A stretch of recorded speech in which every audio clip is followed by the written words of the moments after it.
La fuerza es la unión. La fuerza es la unión. La fuerza es la unión, te digo. Venga toda Venezuela a organizarse. La fuerza es la unión. La fuerza es la unión. Y a poner tu granito de arena. Dale por Venezuela. Actívate. En la unión está la fuerza. Por eso te digo que la fuerza es la unión.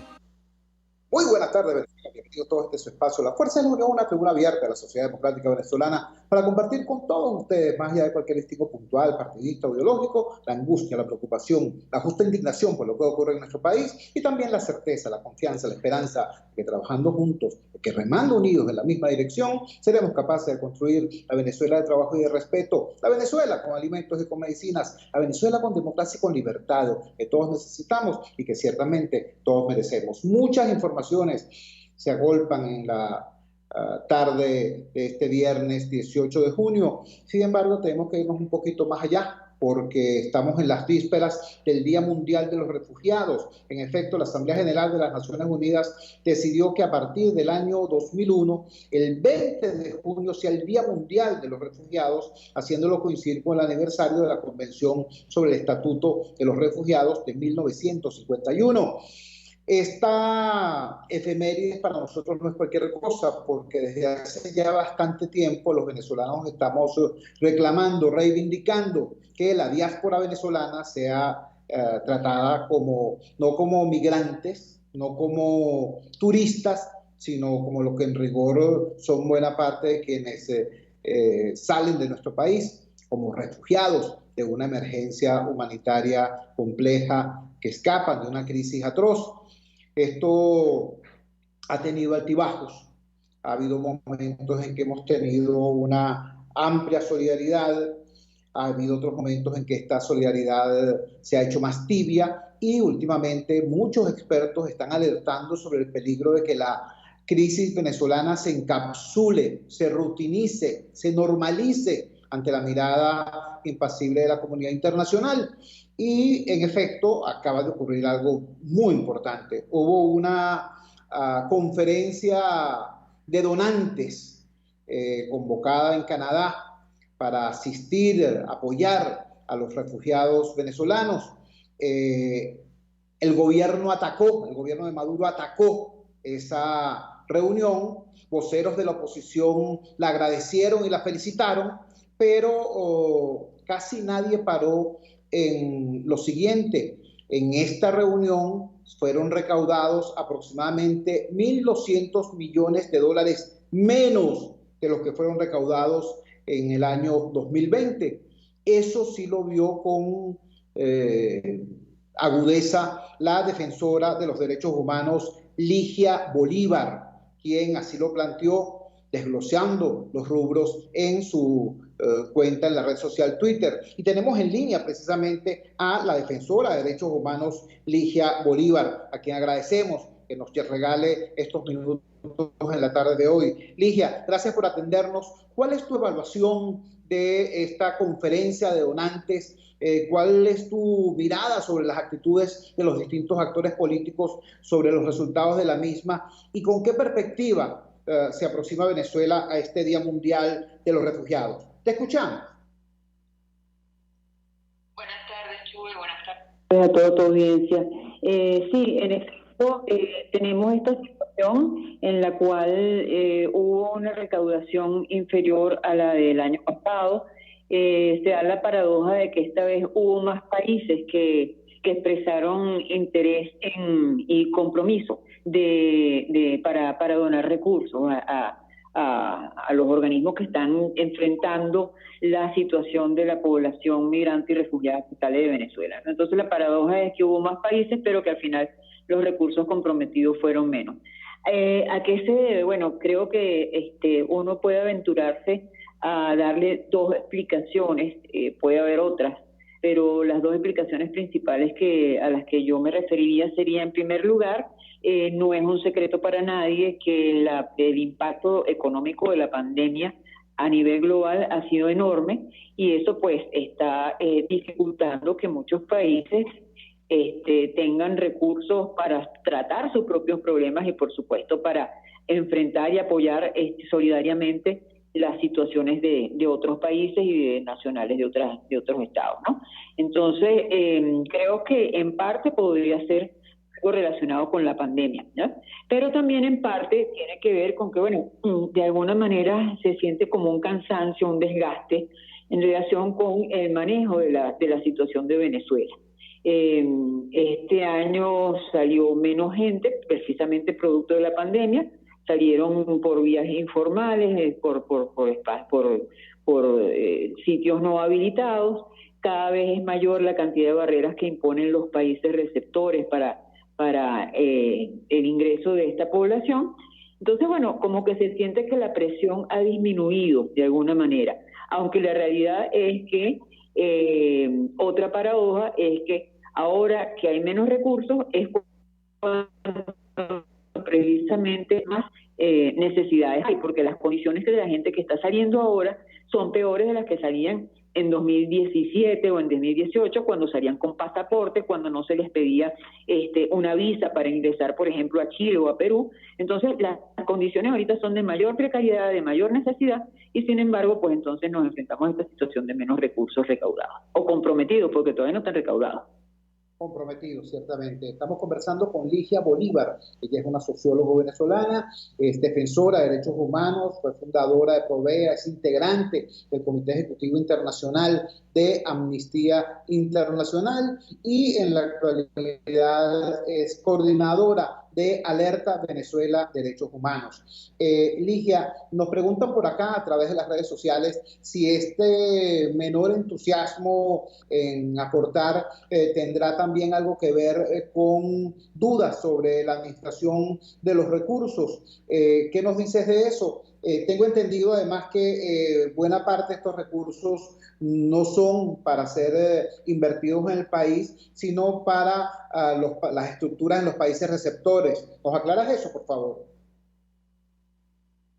Sí, cómo no. En efecto, se trata de una recaudación, como el mismo nombre de la actividad lo indicaba, es una actividad en solidaridad con los migrantes y refugiados venezolanos. Es decir, esto es una recaudación de fondos para hacer frente a las necesidades de las personas que están fuera de Venezuela. Es decir, estos recursos en ningún momento van a pasar por manos de las personas que detentan el poder en Venezuela actualmente, sino que van a ser administradas y canalizadas a través de organismos internacionales y organizaciones no gubernamentales, que son las que están, digamos, haciendo frente a esta situación, ¿ya? Entonces, desde ese punto de vista no debería ser ninguna sospecha, digamos, ¿no? Lamentablemente en estas alturas todo en Venezuela parece sospechoso, pero en ese sentido no debería llamar a la sospecha. Quizás eso explica también la indignación de Maduro y de su canciller, bueno, porque están viendo que hay una cantidad importante de recursos y que ellos no le van a poder poner mano a ese dinero, ¿no? Hablando de ese tema, resulta curioso la reacción airada del canciller de Maduro, el señor Arreaza, prácticamente desconociendo la gravedad de la crisis migratoria en Venezuela. Casi una quinta parte de la población está fuera de nuestras fronteras y por un lado ignoran eso, lo que están viviendo casi 5 millones de personas o más de 5 millones de venezolanos, pero por otra parte se desgarran las vestiduras por un caso en particular como el de Alex Saab. ¿Qué consecuencias trae para eso, para ese régimen, para la posición internacional del gobierno de Maduro, este tipo de actitud, este tipo de discurso? Bueno, la comunidad internacional ya está en la posición de Maduro. Recordemos que en una oportunidad hace casi 3 años, el llamado del pueblo, impuesto por la Asamblea Constituyente, llegó a negar el fenómeno de la crisis migratoria venezolana, diciendo que los que se iban eran muchachos de clase media que no podían rumbear en Venezuela porque había inseguridad, ¿no? Entonces, eso ya denota cuál es el calibre de las personas que están a cargo de estas funciones públicas, ¿no? Las consecuencias, bueno, mira, más allá de lo que ya sabemos del cuestionamiento por parte de todos los países democráticos de la comunidad internacional, esa sería digamos, la consecuencia fundamental. Así que vamos a seguir viendo una comunidad internacional cuestionando la reacción de Venezuela, en el sentido de que es una reacción que no tiene sustento en la realidad, porque los países que están recibiendo a la población venezolana saben que lo que está llegando es población venezolana y saben las condiciones de nutrición en las que están llegando los niños, que muchas veces no los pueden cuidar porque no aguantan una vacuna por los niveles de nutrición.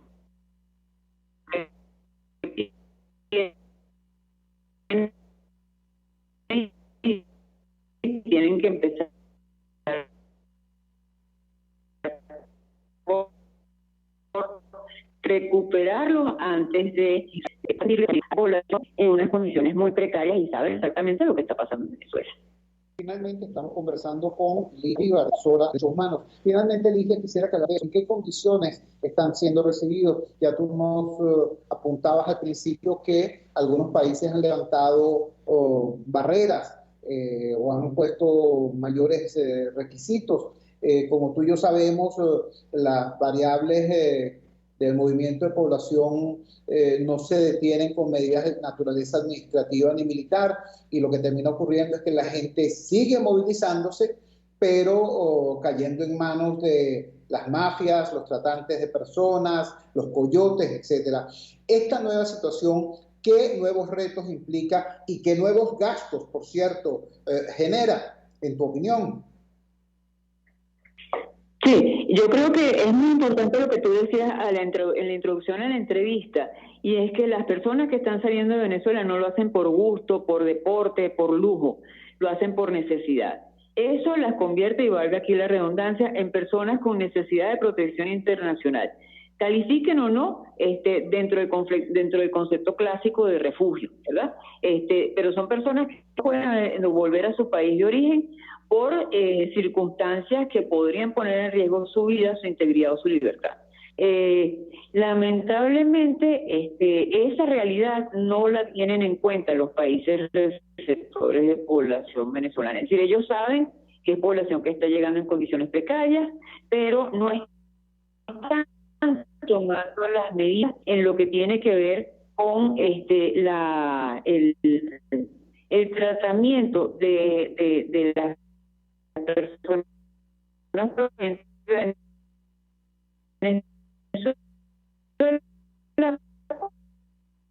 como personas con necesidad de protección internacional, que se mencionó en el cuando ciertamente no está hablando de una guerra declarada, pero sí está huyendo de un sitio donde su vida, su integridad o su libertad pueden verse amenazadas. Y por eso mismo, el mismo ACNUR, que es el órgano encargado de estos temas en Naciones Unidas, ha solicitado y recomendado a los países que traten a las personas provenientes de Venezuela como titulares de derecho a la protección internacional,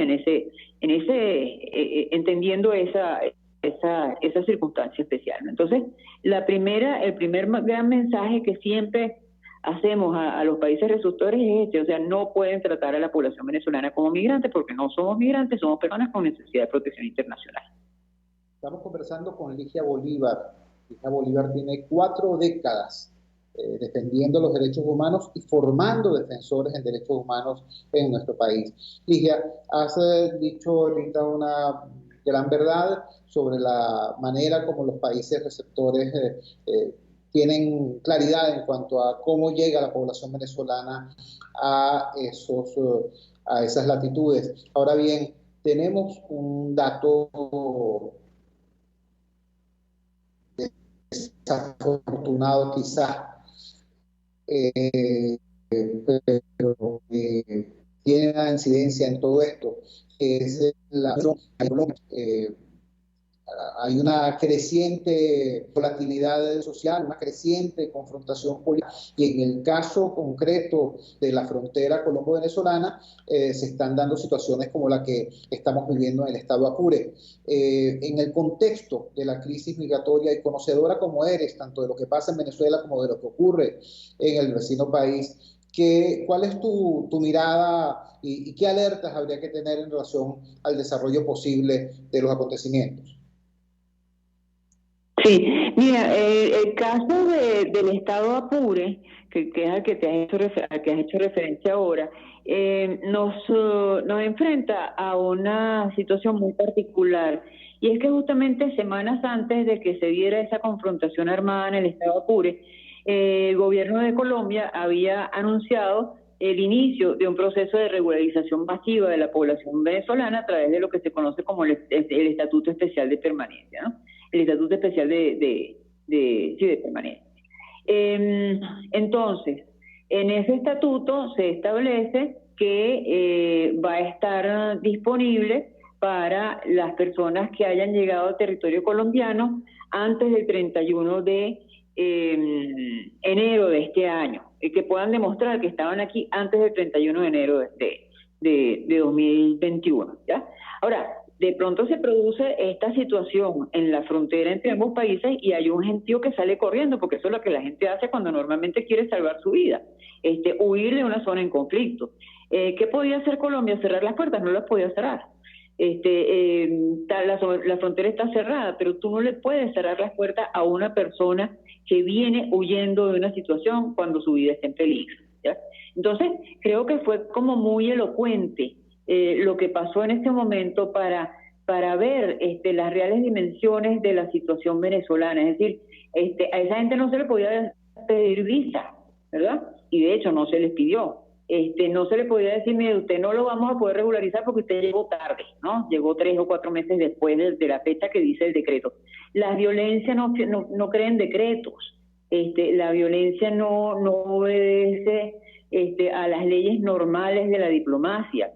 Y por eso, precisamente, es que hay leyes excepcionales para aplicar en este caso. Y eso es lo que pedimos en el caso de Venezuela, pues, y que se entienda que es una situación excepcional que tiene que ser tratada de acuerdo a esas características específicas de esa excepción. Ligia, te agradecemos inmensamente que nos hayas regalado estos minutos y que nos hayas permitido tener acceso a tu mirada escrutadora sobre esta situación ciertamente compleja. Muchísimas gracias y buenas tardes. Muchas gracias a ti por el interés. Buenas tardes. Era Ligia Bolívar, repito, defensora de derechos humanos por más de 4 décadas en el país, fundadora de PROVEA, integrante del Comité Ejecutivo Internacional de Amnistía Internacional, entre otras responsabilidades. Una persona muy conocedora de esta materia, que nos alerta de cara al próximo 20 de junio, al próximo domingo, que es el Día Mundial del Refugiado. Nos dice, se acaba de realizar una conferencia mundial de donantes para apoyar a la diáspora venezolana en problemas.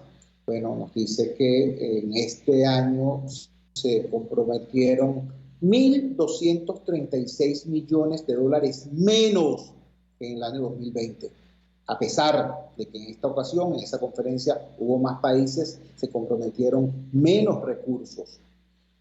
Por un lado, el gobierno ataca la conferencia, por otro lado, la oposición celebra y aplaude el resultado, y ni uno ni otro se dan cuenta de que tenemos la crisis de refugiados, la crisis migratoria más grande de todo el hemisferio y la segunda más grande del planeta, y es también la que menos financiamiento tiene. Eso, desgraciadamente, no aparece ni en el radar del gobierno ni en el radar de la oposición. Cuando son las 6:20 de la tarde capitalina, vamos a la siguiente pausa comercial y ya regresamos con muchísimo más de La Fuerza. La fuerza es la unión. Usted escucha Unidad, la fuerza es la unión, con Chuo Torrealba por RCR 750 AM. Puedes seguirnos en nuestras redes sociales, En Twitter, @RCR750, la radio que se ve. En Global Therap seguimos comprometidos con tu rehabilitación física, te ayudamos a recuperarte de tu posoperatorio y en el alivio del dolor. Búscanos en el Centro Comercial Multiplaza Paraíso Nivel Empresarial 2 a través de Twitter e Instagram o llámanos al 0412-256-1104. Y no olvides lavarte las manos con agua y jabón y cumplir con el distanciamiento social. Global Therap y despídete del dolor. RCR 750 AM, porque lo bueno une. De costa a costa, cada semana, usted podrá ser parte del sentimiento varguense que inundará la señal de RCR, el Pitazo en Vargas. Acompaña a Luis López en el recorrido por la ruta de la actualidad informativa en el litoral. Comentarios, denuncias, reportes de tránsito y cómo están las playas. Información de primera mano de todo lo que ocurre en el estado Vargas. El Pitazo en Vargas, todos los domingos, a partir de las 8 de la mañana, por RCR 750 AM. Opinión, ideas en debate. Usted escucha a Chuo Torrealba en Unidad. La fuerza es la unión, por RCR. En el segmento anterior conversamos con Ligia Bolívar y nos explicaba Ligia Bolívar que parte de la reacción más tibia de la comunidad internacional ante el drama de los refugiados venezolanos pudiera tener que ver, además del tema del impacto económico del COVID-19, podría tener que ver con el hecho de que se está rutinizando la percepción de la crisis venezolana, que se está convirtiendo en parte del paisaje y que ciertamente no forma parte de los primeros 5 ni de los primeros 10 puntos de la problemática internacional. Esta mañana pude ver en la red social Twitter un hilo de mensajes muy importantes escritos por el politólogo venezolano José Vicente Carrasquero. Su nick en la red social Twitter es @botellazo. Y nos decía Carrasquero en este hilo lo siguiente: se ha llegado a un consenso internacional que impone la realización de una negociación como intento adicional para superar la crisis. Ese evento se va a dar independientemente de que las fuerzas democráticas logren o no un acuerdo al respecto. Ustedes recuerdan aquel chiste donde una dama le decía a su esposo: mira, te participo que en esta casa se hace el amor a las 10 de la noche, llegues o no llegues. Bueno, algo así es este mensaje a García que envía el politólogo venezolano José Vicente Carrasquero a través de la red social Twitter. Hay un consenso internacional para que haya una negociación política en Venezuela con la búsqueda de una salida a la crisis. Y eso se va a dar, exista o no exista un acuerdo entre las distintas oposiciones que existen en nuestro país. Para que nos aclare este aspecto, para que comparta con la audiencia estos elementos, tenemos en línea precisamente a José Vicente Carrasquero, gran amigo y respetado profesional y agudo analista de la situación política venezolana. José Vicente, gracias por atender nuestra llamada vespertina. Te escuchamos. ¿Qué nos puedes decir del contexto y de los alcances de esta situación que planteas? Primero que todo, agradecerte la oportunidad de hablar con tu audiencia, de volver a retomar contacto con ustedes a través de tu escuchadísimo programa. Lo cierto es que desde hace ya unos 6 o 7 meses se viene armando una situación de arreglo de los países orquestados de Noruega, invitando al resto de los países que han estado asociados en resolver el problema de Venezuela.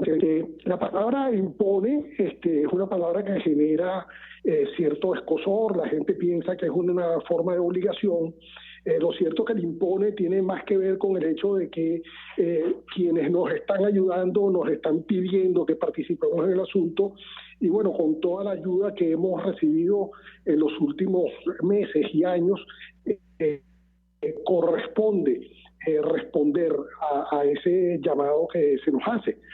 Y de ahí que lo que se está planificando, hasta donde sabemos, es un encuentro que en principio se celebraría en México como zona más o menos neutral, aunque sabemos que tira más hacia un lado que hacia el otro, y donde participarían por el lado de Maduro y su gente, Rusia y China, y por el lado de las fuerzas democráticas, como prefiero yo llamarlas, estaría Estados Unidos, Canadá y quizás Colombia. Eso configura una cuestión bastante interesante, pero yo le recomiendo a tus escuchas, Chugo, que vean un programa que está en YouTube sobre la participación de Cuba en Angola. Cuando Cuba literalmente invade Angola, mete 55.000 hombres y empieza a luchar la guerra de Angola entre facciones angoleñas, esa guerra no se acabó hasta que Cuba no fue parte de la negociación del alcance de paz en esa cuestión. Bueno, porque en ese momento Cuba tenía beneficios similares en Angola a los que tenía en Venezuela. Angola es un país petrolero, Angola es un país con muchos minerales, Angola es un país del cual Cuba podía sacar bastantes recursos, inclusive para financiar los 55.000 hombres en armas que tenía ahí. Y la guerra, mientras se desarrollaba la batalla de Cuito Cuanavale, que fue una batalla larga, Cuba y Sudáfrica lograron una especie de acuerdo de salida elegante que permitió que Cuba saliera elegantemente de esa situación. Yo creo que en el caso venezolano, lamentablemente para nosotros, con mucha vergüenza, con mucha pena lo digo, cualquier asunto que se haga tiene que pasar necesariamente por tener a Cuba de alguna forma sentado, vigilando que puede salir de Venezuela bajo un esquema honorable, honroso para ellos, de solución de sus asuntos. Caso contrario, nosotros sabemos el poder que ejerce el régimen cubano sobre Maduro y toda su camarilla. Va a ser bastante difícil alcanzar un acuerdo que sea satisfactorio para todos los venezolanos. Estamos conversando con José Vicente Rasquero, politólogo venezolano, analista sobre la vida de la país, por supuesto, quien nos está que puede ser muy doloroso para nosotros, en efecto lo es, pero somos la Angola del siglo XXI para Cuba, y que en consecuencia la búsqueda de eso que hoy la comunidad internacional plantea como la salida deseable, que es una solución negociada a la crisis, pasa porque en esa negociación esté presente no solamente Rusia y China, sino también Cuba como factor. ¿Cómo ves tú la posibilidad, José Vicente, de que haya eso que reclamas o eso que planteas en tu hilo, una concertación, un acuerdo, un mínimo acercamiento entre las distintas fuerzas democráticas? Porque si este proceso de negociación se da y se da a partir de este imperativo o de este convencimiento internacional de su necesidad, y acude a ese proceso de negociación el Ejecutivo, más o menos coherente a pesar de sus fisuras internas, pero en el otro lado de la mesa hay 2, 3, 4 oposiciones sin nexo entre ellas, o peor aún, una sola, pero que no represente efectivamente al conjunto del país no oficialista.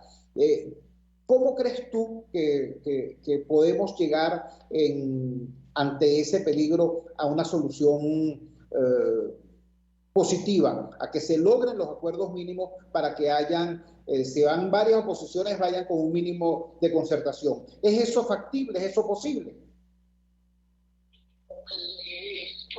Es absolutamente obligatorio y yo creo que debiera ser un clamor nacional que los venezolanos le pidamos a estos líderes de las fuerzas democráticas una reunión donde coherentemente se defina un objetivo y una estrategia para alcanzar ese objetivo y que se vaya a una negociación con la fuerza que da la coherencia, con la fuerza que da el hecho de que estas fuerzas democráticas han logrado ponerse de acuerdo alrededor de algo, para que puedan tener posiciones maximalistas, porque tú no puedes tener una posición maximalista en una negociación si tú por tu lado no te presentas fuerte, si tú por tu lado te presentas como una facción interesada dentro del asunto, pero que no tiene la potencia suficiente para empujar, para generar nosotros necesitamos que nuestros líderes o factores democráticos se gradúen de estadistas. Estadista significa vamos a anteponer este interés fundamental de la nación, vamos a ponerlo por delante de cualquier otro interés personal, partidista, calculado, cualquier otra cosa. Vamos a centrarnos en este momento en maximizar la posibilidad de que este proceso de negociación sea beneficioso para el país. Eso yo creo que es un clamor del país. Yo lo vengo solicitando cada vez que he tenido la oportunidad de aparecer en un medio de comunicación, hablar ante una audiencia, de pedirle a los líderes de los factores democráticos coherencia, reunirse, acordar un objetivo, acordar una estrategia, y eso les va a dar a ellos mucho más peso a la hora de una negociación. ¿Quiénes han hecho esa diligencia? Bueno, los Estados Unidos han tenido que reunir a la gente, ponerlas ahí más o menos de acuerdo alrededor de algo, pero esa reunión tampoco es una reunión que incluya a todos, no es una reunión donde están todas las fuerzas democráticas, y el solo hecho de que falte alguno ya nos presenta debilitados frente a un contendiente que tiene una característica fundamental, que es que tiene unidad de mando, tiene unidad de criterio y además carece de escrúpulo alguno para respetar cualquier cosa en un momento que vea alguna debilidad. Estamos conversando, repito, con el politólogo venezolano José Vicente Carrasquero. Estoy diciendo que aquí va a haber una negociación política, haya o no haya acuerdos previos entre las distintas oposiciones, que la existencia de ese acuerdo es necesaria, es urgente, es obligatoria. Te pregunto finalmente, José Vicente, ¿no pareciera haber dentro del conjunto de recursos políticos y la imaginación del liderazgo opositor venezolano, con qué llegar a esa conclusión a la que tú llegas? Pareciera que fuera necesario una presión de la ciudadanía en ese sentido. Recuerdo en este instante el reciente artículo de Mari Montes, nuestra colega periodista Mari Montes, reclamándole al liderazgo opositor que se reúna, que se ponga de acuerdo, que establezca mínimos posibles de conversación. Ahora esta declaración tuya, que también es tan clara y tan contundente. Te pregunto, ¿qué deberíamos hacer los ciudadanos en este sentido? Porque también tenemos que reconocerlo, nosotros, la ciudadanía, no tiene demasiada experiencia en eso de ejercer presión sobre nuestro liderazgo democrático. Nosotros generalmente somos o hinchas o detractores, o aplaudidores o destructores de nuestro liderazgo democrático, pero rara vez nos planteamos ejercer una presión constructiva para el logro de un cambio de actitud. ¿Qué deberíamos hacer los ciudadanos para lograr eso que tú planteas? Sí, nos toca apostar un poco más, apostar un poco más es asumir una posición racional. Nosotros podemos liquidar al adversario, no podemos. Tenemos capacidad de convidar ejércitos, cosas estas, no tenemos. Por ahí circulan que si a la oposición le han dado 1.700 millones de dólares, Pamplina, que con 1.700 millones de dólares se puede financiar 30.000 hombres, Pamplina. Nada de eso es verdad. Todas esas cosas parecieran creadas en laboratorios con la finalidad de divertir no en el sentido de lo humorístico, sino de divertir en el sentido de alejar a la gente de la atención donde tiene que estar sentada, que es una posición racional. La posición racional es: yo tengo que acordar con gente, quiera o no quiera, una transacción de rescate del país. Como cuando a alguien lamentablemente le secuestran un familiar. Él no le dice al secuestrador: mata al tipo y te voy a matar. No, el tipo trata de llegar a un acuerdo de una transacción. ¿En qué puede derivar esa transacción? Bueno, mira, hoy hay unas declaraciones de Maduro a la BBC donde casi que se tira de rodillas frente a Biden y le promete villas y castillos. Bueno, eso quiere decir que efectivamente las sanciones que ha aplicado Estados Unidos y la comunidad internacional a Venezuela han obligado a Maduro a cambiar su forma de hacer la política. Entonces ya no hacen política de controles ni política porque ya no tienen recursos para hacerlo, y les han obligado a abrir la economía y les han obligado a perder control sobre gran cantidad de gente. Esas cosas nosotros tenemos que verlas en perspectiva, ser muy racionales, tratar de manejar mucho las emociones, porque las emociones lo que hacen es contaminar los procesos de la política. Es muy distinto lo que yo deseo, lo que yo quiero, versus lo que objetivamente puedo lograr. Yo creo que tenemos que concentrarnos en lo que objetivamente podemos lograr y dejar de lado por ahora nuestros deseos, nuestras creencias, y centrarnos en mecanismos que nos lleguen a superar esta crisis. Que si es por una vía electoral, bueno, yo creo que tenemos que quitarnos los complejos de encima. Ya en el año 2015 nosotros demostramos que pudimos hacer una elección y ganarla bien. Yo creo que podemos repetir que tenemos que incorporar aprendizaje para que no nos vuelvan a hacer trampa, que tenemos que incorporar formas de hacer para que no nos vuelvan a hacer lo que nos hicieron durante ese tiempo, y estar seguro que en este momento la comunidad internacional está mucho más pendiente de lo que está pasando en Venezuela en términos de eso, que ir a tratar de llevar a cabo una invasión, un tipo de cosas. Esas cosas lamentablemente, para bien o para mal, no van a pasar. Lo que está buscando la comunidad internacional es una salida que no sea una salida de fuerza, y ahí es donde se van a agotar todos los recursos. José Vicente, te agradecemos altamente que nos hayas regalado estos minutos, este reencuentro con la audiencia de Radio Caracas Radio, y bueno, estaremos tratando de establecer nuevamente contacto a la hora de hacer un análisis agudo de esta situación nacional e internacional. Un gran abrazo, José Vicente, buenas tardes. Muchas gracias, Chuo. Buenas tardes. José Vicente Carrasquero, politólogo venezolano, diciéndonos entonces verdades duras, pero útiles. La última que nos dijo: la emocionalidad contamina la toma de decisiones en la política.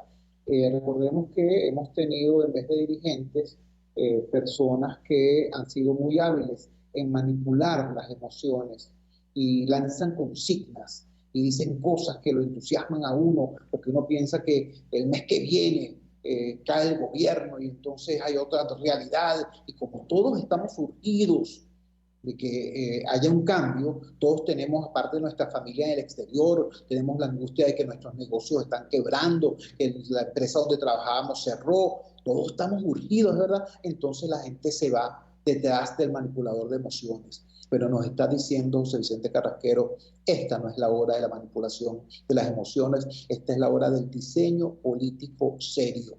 Dijo asimismo que nuestros políticos opositores se gradúen de estadistas y asuman que la negociación política y la salida electoral son las vías posibles para salir de este drama. Cuando son las 6:40 de la tarde capitalina, vamos a la siguiente pausa comercial y ya regresamos con muchísimo más de La Fuerza. La fuerza es la unión. Les estamos presentando Unidad, la fuerza es la unión, solo por RCR 750 AM. Puedes seguirnos en nuestras redes sociales. En Twitter, @RCR750, la radio que se ve. Si quieres aprender a cocinar con placer todo en panadería y postres saludables, te recomiendo en Instagram Chef Male, todo low carb, keto y gluten free. Chef Male, con sus talleres online, te ofrece las técnicas de panadería cetogénica y baja en carbohidratos, ideales para cualquier persona en el mundo entero y siempre con un mensaje de amor y salud. Chef Male, horneando amor y salud en un solo clic. RCR 750 AM. Porque lo bueno une.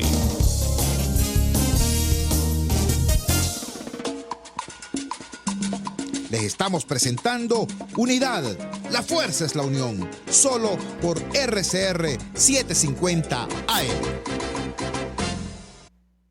Regresamos a la fuerza de la unión y ahora vamos a tocar un tema que no es estrictamente tecnológico, aunque allí tiene la raíz. Es un tema que tiene un impacto importante a nivel social e incluso a nivel sanitario. Me refiero al tema de las telecomunicaciones. Hace 24 horas, conversando con el periodista Arnaldo Espinosa, periodista especializado en el tema de las nuevas tecnologías de comunicación, nos decía que de acuerdo a Conatel, en nuestro país, apenas el 47% de la población tiene una línea celular activa. Entonces nos explicaba el periodista Arnaldo Espinosa cómo es que van a vacunar al 70% de la población antes de agosto, convocándolos mediante un mensaje por vía SMS, cuando solamente menos de la mitad de la población tiene una línea celular activa. Esto ha ocurrido, esta situación de decrecimiento de la población conectada, uno de los factores que ha incidido en ese decrecimiento, además del costo del giga, además del costo de los equipos de telefonía inteligente, etcétera, etcétera, es la implosión que ha tenido la operadora estatal Movilnet. Movilnet se ha venido abajo. Quienes no sean adolescentes pueden recordar que en alguna oportunidad Movilnet fue líder en cobertura, líder también en servicios adicionales, llamada en espera, transferencia de llamada, entre otros. Hubo un tiempo en que Movilnet pasó de tener una facturación anual de $300 millones a $2.000 millones. En ese tiempo el presidente de Movilnet era José María de Viana. Y tenemos en línea precisamente al ingeniero José María de Viana para preguntarle si es posible revertir el deterioro. Lo digo porque la noticia de hoy, de los titulares de hoy, está que, aleluya, por fin quienes tengan un teléfono Movilnet van a poder recargar su saldo. Imagínate tú, eso es noticia. Entonces, reitero la pregunta, ¿será posible revertir ese deterioro en el caso de Movilnet y en general en el caso de los servicios públicos? La pregunta, repito, se la hacemos al ingeniero José María de Viana. José María, gracias por atender nuestra llamada vespertina. Te escuchamos. Bueno, muy buenas tardes, Chu, y encantado de estar nuevamente contigo en el programa. Mira, como tú decías, una línea celular en el mundo de hoy es necesaria para vivir.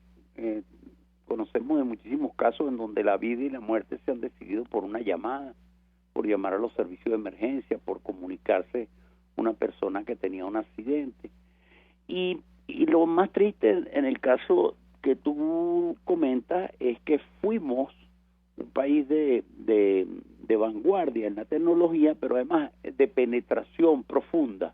Es decir, Movilnet llegó a ser el operador más utilizado por los venezolanos. El 50% de los venezolanos tenían líneas de Movilnet móviles o fijas. También teníamos un producto que era el teléfono inalámbrico fijo, que funcionaba como un teléfono local, pero por vía celular. Y efectivamente, como tú decías, eso significa que en algún momento Movilnet llegó a tener 15 millones de clientes, es decir, 15 millones de líneas activas. Y eso se logró porque además Movilnet era la operadora de mejor cobertura nacional, quiere decir que llegaba hasta Bolívar adentro, toda la frontera de Venezuela, incluyendo las poblaciones del sur del Amazonas, llegaron a tener comunicación por Movilnet, y efectivamente eso ocurría precisamente antes que el Estado decidió comprar Movilnet y hacer un experimento que ha sido terrible en cuanto al costo y la amargura que le ha producido a la gente, que es que el gobierno decidió cambiar su papel en la ley de telecomunicaciones del año 99, aprobada en esta administración. Era una ley moderna, y en esa ley moderna lo que decía era, mire, el Estado funciona como el vigilante de la calidad y del respeto a los humildes, y entonces no se mete en el negocio. Entonces, bueno, el año 2007, en aquel gobierno que se creía más rico y más poderoso que nadie, decidió meterse en el negocio con la promesa de mejorar lo que veníamos haciendo en la CanTV privada. Pues la CanTV privada era una empresa de inversión internacional, teníamos más de 50,000 accionistas, pero estábamos en la bolsa de Nueva York, y bueno, el Estado decidió pagarle a los accionistas internacionales y convertirse él en el patrono y en el ejecutor. Y bueno, efectivamente lo que ocurre después es un proceso de deterioro muy importante que empieza con la pérdida del talento humano. Yo siempre lo destaco porque lo primero que ocurre es que el gobierno no entiende que el talento tiene que ser debidamente remunerado, y en el caso de esa tecnología, nuestros ingenieros en telecomunicaciones, los ingenieros electrónicos, los ingenieros mecánicos, los ingenieros civiles que trabajaban en esa empresa son cotizados internacionalmente. Movilnet en 3 años perdió cerca de 300 ingenieros, y bueno, comenzó un proceso de deterioro.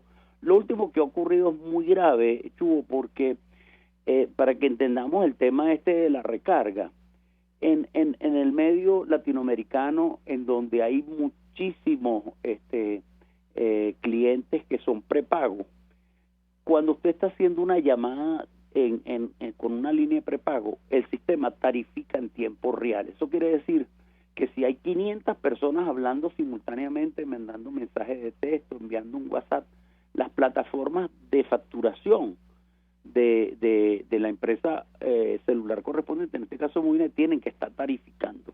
¿Por qué? Bueno, porque cada segundo, cada mensaje de texto, cada kilobyte que usted consume, hay que cobrarlo, porque si no se cobra, todos hablan al mismo tiempo. Es decir, si la plataforma no funciona, lo que ocurre es que todo el mundo habla porque está gratis, y entonces simplemente no puede hablar nadie, ¿no? Entonces, parece mentira, pero lo más importante que tiene el sistema celular prepagado, porque los que son postpagados con una tarjeta de crédito cada vez menos, eso no necesita que nadie los limite, pero todos los prepagados saben que no hay llamada gratis, y entonces eso es lo que hace que podíamos tener, como en aquella época, 15 millones de venezolanos que hablaban de acuerdo al plan. Por ejemplo, había mucha gente que hablaba de noche y los fines de semana, que era cuando las tarifas bajaban mucho, entonces había venezolanos que, bueno, podían hablar muchísimo. Bueno, lo primero que ocurrió aquí fue que efectivamente los sistemas de facturación, estoy hablando del año 2007, 14 años atrás, los sistemas de facturación terminaron siendo obsoletos. Esos sistemas de facturación hay que cambiarlos periódicamente. Los servidores y los procesadores, las computadoras más importantes del país no están en el sistema bancario, están en los móviles, porque para poder tarificar 15 millones de clientes en forma continua, efectivamente hubo primero una pérdida de talento, en segundo lugar una desinversión importante. Y bueno, efectivamente llegamos a esta situación que es muy lamentable, porque es terrible que de los 15 millones de líneas que en algún momento tuvo Movilnet, en este momento son muy pocos venezolanos que usan Movilnet, porque se ha convertido en un dolor. Tener una línea Movilnet es un problemón, porque usted no puede recargar. Si usted no puede recargar, no puede hablar.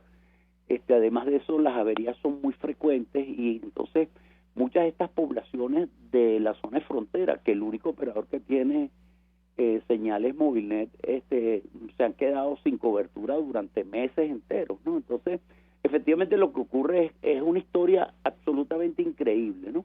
una operadora que llegó a tener 15 millones de líneas y que fue perdiendo las líneas porque el mal servicio fue tan malo que las personas dejaron de usar este Movilnet. Ahora, ¿que es recuperable?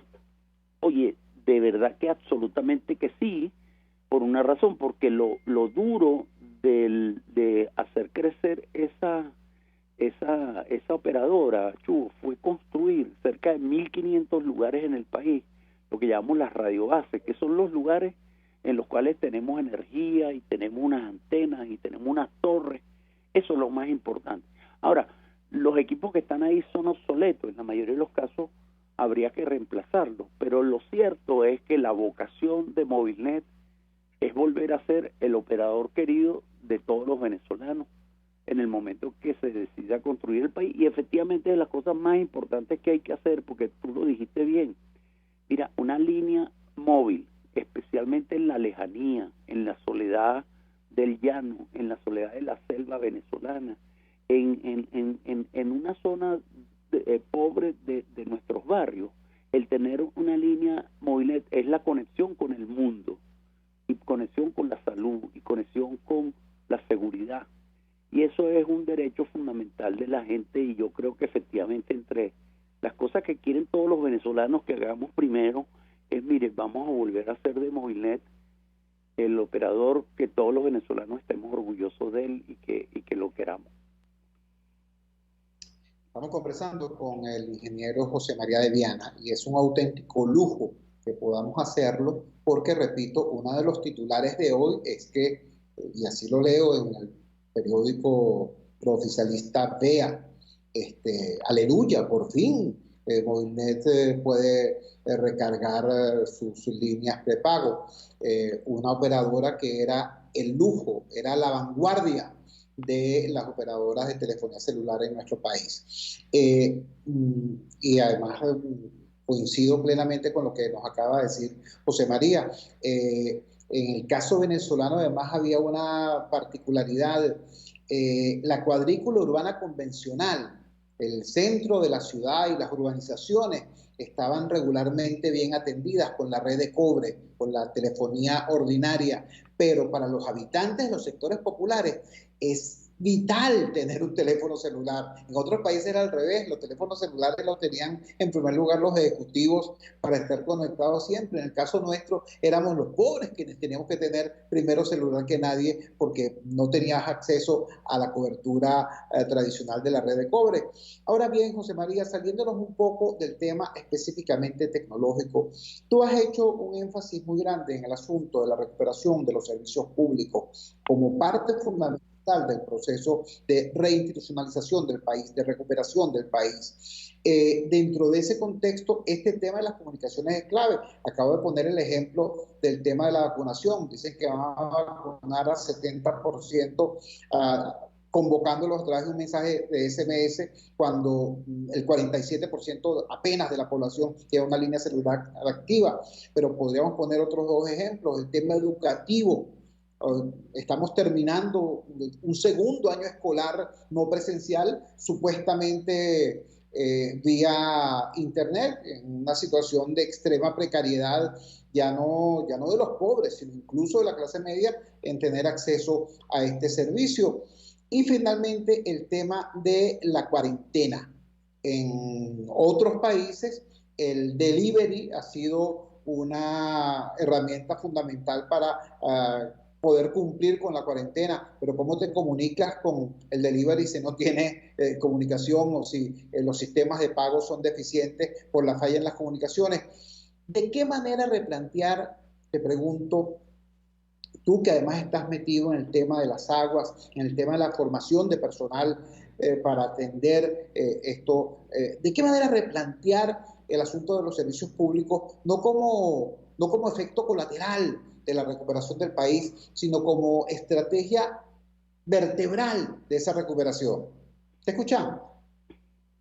Mira, de verdad que hemos estudiado mucho, además hemos estudiado otros países que se han tenido que reconstruir y efectivamente bien lo dices, los servicios públicos son la vanguardia del proceso de reconstrucción del país, por varias razones. Una de ellas es que efectivamente no hay forma que el país funcione si los servicios fallan. Si usted no tiene agua potable en su casa, usted no puede trabajar tranquilo porque sus horarios están comprometidos, ¿no? Si el venezolano no sale de su casa limpio y bien bañado, él no se siente bien. Entonces, pero no te quiero contar el tema de la energía eléctrica, que por supuesto significa que especialmente en la mayor parte del país que tiene temperaturas elevadas, la gente no puede descansar, no puede dormir adecuadamente. Y en el caso de las telecomunicaciones, pues mira, la vida moderna necesita las telecomunicaciones. Tú acabas de hablar del tema de la educación. Mire, ¿qué aprendimos? Mire que si tenemos internet podemos hacer cosas maravillosas, porque efectivamente durante este tiempo los que tenemos que continuar enseñando a nuestros alumnos hemos aprendido a usar el internet como una herramienta para llegar tan lejos como llega el internet. Oye, pero lo que ha pasado durante la pandemia, que se habla muy poco, es que solamente una minoría que tiene buen internet ha podido hacer eso. La mayoría de los muchachitos de nuestras escuelas más humildes se comunican con su profesor por WhatsApp y no tienen comunicación con él, han estado encerrados en su casa. Entonces, los servicios públicos además tienen una enorme eficiencia. Déjame que te explique.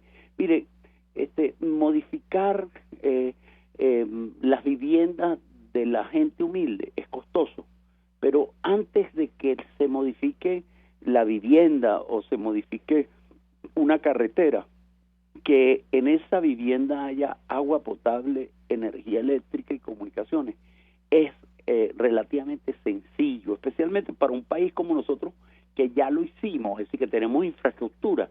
Entonces, las telecomunicaciones, la inversión en servicios públicos es desde el punto de vista político la posibilidad de tener victorias tempranas, rápido, cuando el país comienza a reconstruirse. Y nosotros hemos dicho, Chugo, que el día que los venezolanos comiencen a recibir agua limpia y continua en su casa, así las otras cosas no estén resueltas, tendrán la seguridad y la esperanza que el país comenzó a cambiar. Y eso es posible lograrlo relativamente rápido, con el esfuerzo y con el trabajo, porque es muy eficiente, porque los servicios que tenemos no es necesario construir servicios nuevos, son ampliamente recuperables a partir de la rehabilitación, de la reparación de lo que tenemos, y por lo tanto, efectivamente, la primera señal de que el país va a comenzar a cambiar, en mi visión del país del futuro, está en que los servicios públicos van a comenzar a funcionar, y eso va a llenar a los venezolanos de alegría, pero sobre todo de esperanza y seguridad en que el país va a cambiar también. Amén, amén, José María. Y viniendo de ti, viniendo de tu boca, de tu testimonio de vida, es algo en lo que en efecto podemos confiar que es plenamente realizable. Un gran abrazo, buenas tardes. Gran abrazo, Chugo, placer. El ingeniero José María de Viana. Señores, nos acaba de hablar una persona que fue presidente de Movilnet, y cuando él fue presidente de Movilnet, Movilnet pasó de facturar 300 millones de dólares a facturar 2.000 millones de dólares. Y era la empresa líder en cobertura y en calidad de servicios agregados. 15 millones de líneas activas tenía Movilnet, es decir, la mitad de la población. Movilnet sola tenía más líneas activas en aquel momento que todas las operadoras telefónicas hoy. Hoy todas las operadoras telefónicas juntas llegan apenas al 47% de la población, según Conatel. Imagínense ustedes. Pero después de eso, el ingeniero José María de Viana fue presidente de Hidrocapital. Y como presidente de Hidrocapital logró eso que nos estaba diciendo, que hasta en los más humildes rincones de Caracas hubiese agua limpia, agua potable, de acuerdo a unos programas establecidos y cumplidos escrupulosamente.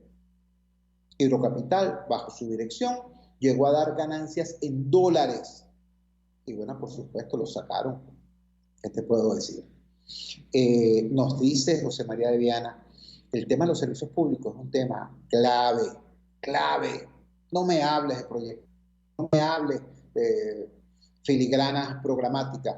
Háblame de cómo le va a llegar agua, electricidad, vialidad, servicio, transporte de calidad, con decencia a la gente. Y me estarás hablando de cómo construimos una Venezuela distinta, y cuando digo distinta, digo mejor y para todos. Bueno, son las 7 en punto de la noche, llegamos al final del programa, trabajamos para ustedes en la dirección general de la emisora, Jaime Nestares, al frente de los controles estuvo Víctor Mejías, habló para ustedes de su amigo, comunicador popular, activista social, ciudadano en lucha por la democracia y por la libertad, Jesús Chúo Torrealba. Ahora más que nunca, fuerza Venezuela, porque la fuerza es la unión. La fuerza de la unión fue una presentación de frigoríficos NIS, el placer de la carne, ubicado en la planta baja del mercado principal de Chacao. Nos encontramos el próximo lunes, si Dios quiere y la Virgen. Cuídense muchísimo, por el amor de Dios. Vale.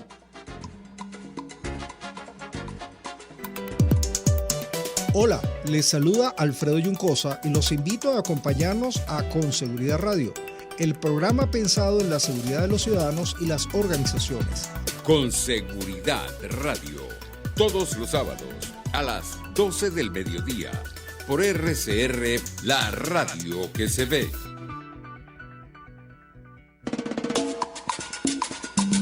RCR presentó Unidad, la fuerza es la unión, con Chúo Torrealba, solo por RCR 750 AM.